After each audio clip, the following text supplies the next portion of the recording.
national costume is a creative representation of important symbols in the identity of the province of Nueva Ecija. Nueva Ecija is known as the rice granary of the Philippines, where farming is the main source of livelihood. It can be compared to the hard work and strength of the Carabao, which also partners with the farmer in the green fields of the province. The healthy agricultural land in its vast plains and even in the mountains allows people here to abundantly harvest vegetables and fruits. The province is also known for its extensive onion plantations. Some of its towns are gradually gaining recognition for planting ornamental plants and establishing flower farms. The rich culture and town cooking tradition of the province have also inspired the creation of this national costume design. Designer, Maria Purple David. Pagmamalasakit sa kalikasan, dapat nagsisimula yun sa bawat isa sa atin. Bago ay dapat na sa sarili nagsisimula. Kumusta, Verified? Ako si Purple Dibiri at ito ang aking mini vlog. Gumawa ako ng national costume para sa lalawigan ng Nueva Ecija. Matapos kong iguhit ang disenyo, agad ko na itong sinimulan. Para magawa ang pang-itaas at ang mga manggas nito, gumamit ako ng 680 piraso ng mga plastic straw na may lunti ang kulay. Mahalaga ang kulay na ito sa paglalarawan ng lalawigan dahil sa pagkakaroon nito ng malawak na lupain ng mga palayan, kaya naman kinikilala ito bilang sentrong kamalig ng bigas sa buong bansa.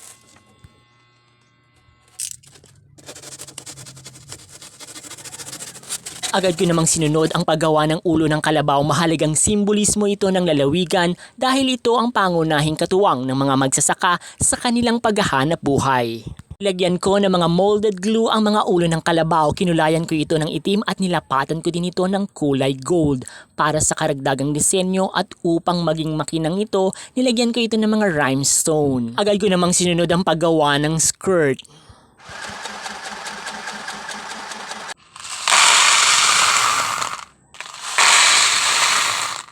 Wood beads ang ginamit ko sa paggawa ng tassel beads. Ito ay may kulay dilaw at luntian na siyang naglalarawan sa butil ng palay. Gumawa ako ng iba't ibang sukat na mga basket na gawa mula sa rubber mat. Hindi ko na iyon na videohan, kaya gagawa na lang ako ng panibagong content tungkol dito. Ikinabit ko na nga ang mga tassel beads sa mga basket na aking ginawa. Pagkatapos lagyan ng mga tassel beads ang lahat ng mga basket, ang ilan sa mga ito ay kinabit ko na nga sa skirt at nilagyan ko na ng iba't ibang mga palamuti na naglalarawan sa maunlad na kabuhayan ng masipag o kasipagan ng isa sa magandang katangian ng mga Nueva Ecijano. Kaya naman laging masagana ang kanilang ani at laging puno ang kanilang mga basket ng iba't ibang mga prutas, gulay at syempre ng mga palay na ginagawang bigas. Bukod sa pagtatanim ng palay, kilala rin ang lalawigan sa pagtatanim at pag-ani ng mga sibuyas. Gayon din sa pagkakaroon ng mga flower farm. Ito naman ang headdress na ginawa ko, isang malaking basket siya na punong-puno ng mga iba't ibang produkto na inaani mula sa lalawigan ng Nueva Ecija. Ang kwintas na ginawa ko ay naglalarawan ng 3 bahagdan ng butil ng palay mula sa pagsibol nito, pagkahinog at hanggang sa maging butil ng bigas. Verified, narito na. Tunghayan ninyo ang aking disenyo at nilikhang national costume para sa lalawigan ng Nueva Ecija. Pinagsama-sama ko sa isang kasuotan ng mga simbolo na naglalarawan sa lalawigan at maging ng mga katangian ng mga mamamayan na naninirahan dito. At kasama ang makulay na tradisyon at kultura ng mga Nueva Ecijano. Ang national costume na ito ay sinuot ni Miss Pay Lindsay Eduardo mula sa bayan ng Jaén, kung saan kinatawan niya ang buong lalawigan ng Nueva Ecija sa Mr. and Miss Homeland Philippines 2024. Ang likhang sining na ito ay pasok sa top 5 Best National Costume at si Miss Pay Lindsay Eduardo ay tinanghal bilang the Homeland Philippines Little Tourism Ambassador 2024.